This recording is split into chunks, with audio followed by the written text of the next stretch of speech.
Ľudia blúdia zamyslení, sami k sebe ľahostajní. Každý tuší, že sa niečo deje. Zmizla pravda, nikto nevie, kde je. Niečo nás tu stále pozoruje, niekto zasa niečo kuje. Chceli by sme žiť v lepšom svete, ale ten sa kamsi vzdialil. Stále menej šťastných ľudí, stále menej šťastných tvári. Voľakto nás všetkých tlačí k stene, povedz, kde sa zajtra ocitneme? Kam speje to vyprázdnenie duší? Čo ak raz vyschne vôňa ruže? Kto z nás tuší?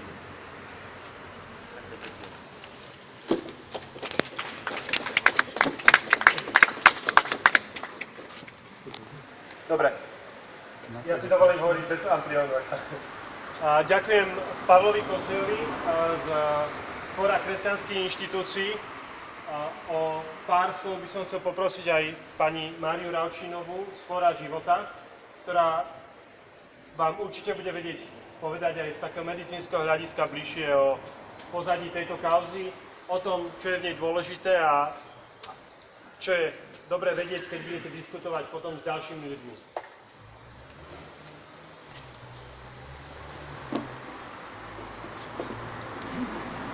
Priatelia, prepáčte, že som prišla trošku neskôr, som to nestihla aj s tým megafónom.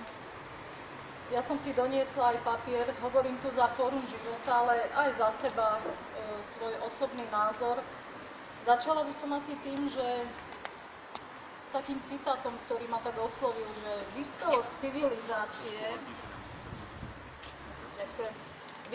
civilizácie sa neposudzuje podľa úrovne technologického vývoja, ale podľa schopnosti civilizácie brániť najslabších. A toto je taká myšlienka, ktorú vám dávam aj na také uvažovanie, že kam sa vlastne uberá dnešný vývoj vo svete. To tak na úvod a potom niekoľko postrehov z mojej strany. Chcem zdôrazniť, že aj keď sme toto nazvali protestné zhromaždenie, že nechceme byť proti niekomu, nechceme tu menovať nejakých ľudí, aj keď vidím, že sú tu nejaké obrazy. To je jedno, kto zastupuje túto inštitúciu. Nám ide o to, že bránime život a bránime život najbezbrannejších osôb. My sme teraz tu a môžeme vlastne rozprávať. Ostatní, druhá strana sa môže brániť, môžeme dať veci na súd a podobne. Čiže môžeme vyjadriť svoj názor. Ale tí, ktorých sa to týka, tí najbezbrannejší sa nemôžu ozvať. A myslím si, že aj preto tu stojíme, aby sme tak trochu suplovali ich hlas. To je jeden postreh. Ďalší postreh. Myslím si, že filozofia a právnici sa môžu sporiť o začiatku života, koľko chcú, ale biológia je v tomto úplne jasná. Učili sme sa to v učebniciach už na základnej škole, kedy začína ľudský život. Začína počatím, teda nemusím vám to opakovať, a v ktorejkoľvek fáze sa preruší, tak vlastne skončí. A keby sa neprerušil, tak pokračuje ďalej. Takže hádať sa o tom, že život je až potom, po niekoľkých týždňoch a podobne, je úplne bezpredmetné z vedeckého pohľadu. Tak asi toľko a ďakujem organizátorom. Pridávame sa Fórum života tiež ako spoluorganizátor tohto zhromaždenia. Naše vyhlásenie je na webovej stránke, nebudem ho celé čítať, ale chcem upriamiť vašu pozornosť na to, že ide tam o praktiky vlastne izolovania orgánov počatého a potrateného dieťaťa. A bránia sa, myslím si, že aj sám prezident Obama sa vyjadril k tomu, že je to legálne v podstate, že to na vedecké účely a ako na transplantáciu orgány napríklad sa bežne používajú. Ale chcem vysvetliť to, že kým pri transplantovaní orgánov človek najprv zomrie a potom sa použijú transplantované orgány, tu sa vlastne vopred kalkuluje, ktorý orgán bude použitý, ktorý sa predáva, alebo teda odovzdáva na nejaké ďalšie výskumy. A toto je na tomto hrozne neľudské, že človek sa vlastne rozoberie na orgány už vopred a uvažuje sa o ňom ako o súhrne orgánov. A to je na tomto najnehumannejšie. Takže som vďačná, ďakujem všetkým, ktorí prišli a myslím si, že treba vyjadriť tento svoj postoj a treba posunúť aj naše názory aj na vyššie inštitúcie a tiež dať taký námet politikom, čo môžu v tejto veci urobiť. Ďakujem všetkým za pozornosť.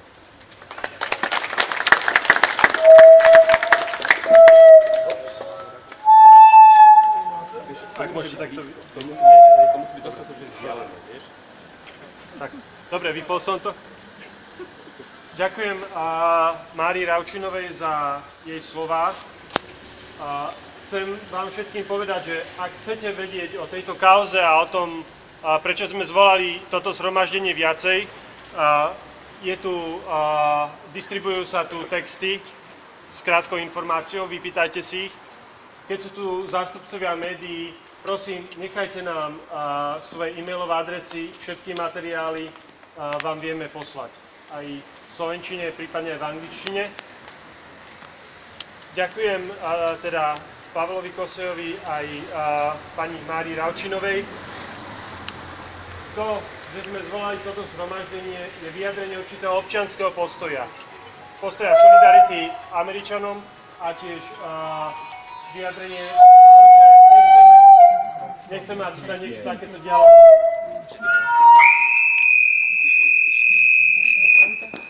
Vyjadrenie toho, že nechceme, aby sa niečo takéto stalo na Slovensku.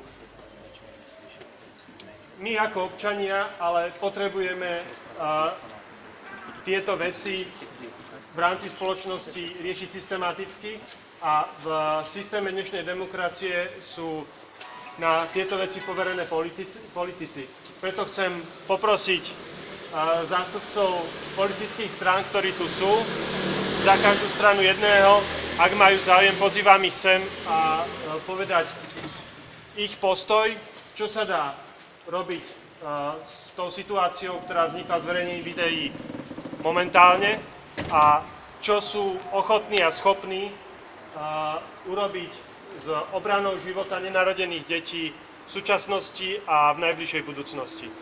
A ako prvú by som chcel pozvať členku Európskeho parlamentu, pani Annu Záborskú, ktorá je už vám určite známa a ktorá spravila v tejto oblasti už veľmi veľa. Predpokladám, že zo svojej skúsenosti bude veľmi takým bohatým zdrojom inšpirácie pre nás. Ďakujem.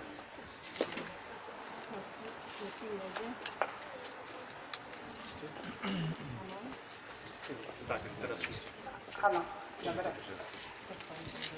Ja vás všetkých chcem veľmi srdečne pozdraviť a som rada, že tu môžem byť medzi vami, pretože to, že ste prišli, nasvedčuje, že ste presvedčení o tom, že právo na život je to najzákladnejšie právo, od ktorého sa odvíjajú všetky ostatné ľudské práva. Ak sa niekto nenarodí, tak nemôže si uplatniť žiadne iné ľudské právo. A to, čo sa v súčasnej dobe deje v Spojených štátoch, je len ďalšie koliesko pokazenej salámy, ktorú chcú, aby tento svet zjedol. Poznáme to z obdobia komunizmu, relativizáciu hodnôt a deformáciu a vymývanie mozgov. Mám skúsenosti 11-ročné z Európskeho parlamentu, kde som vo viacerých rezolúciách, v každej rezolúcii, v ktorej to bolo možné, navrhovala, aby organizácie, ktoré podporujú potraty, ktoré podporujú politiku jedného dieťaťa, ktoré podporujú ničenie embryí pri výskumoch, neboli financované z prostriedkov Európskej únie. Poznáte petíciu Jeden z nás. Bolo to o tom a je len otázkou času, kedy bude toto na tému dňa aj v krajinách Európskej únie a na Slovensku. Organizátor povedal, že si myslel, že to bude také komorné stretnutie. Ja si myslím, že dozrel čas, aby toto neboli komorné stretnutia. Aby na nás išlo čo najviac, pretože keď vnímame zloženie politickej scény, či národnej, v hoci ktorom štáte, alebo aj tej európskej, ak to nebude hlas občianskej spoločnosti, tak nás politici prehlasujú. A takéto svedectvo, ktoré ste vy, čo ste prišli dnes dali, aj organizátori, ktorí dali podnet k tomuto zhromaždeniu, je veľmi, veľmi dôležité.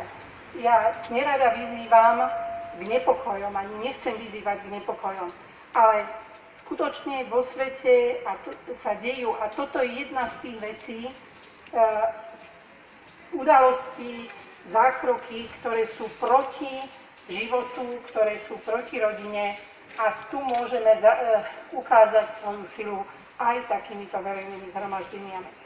Ďakujem vám veľmi pekne za všetku podporu a ja verím, že toto zatrasie aj viacerými politikmi, pretože politici zviedli mini-interrupcie, aj rozhodnutie Najvyššieho súdu Spojených štátov, že dieťa môžeme usmrtiť, až kým sa nenadýchne.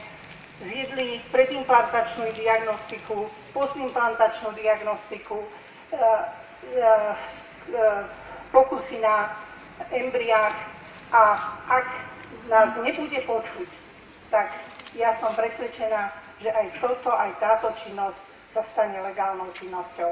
Preto vás povzbudzujem k tomu, aby sme sa spojili a jednoznačne povedali nie, aby takéto stretnutia neboli komorné. Ďakujem pekne.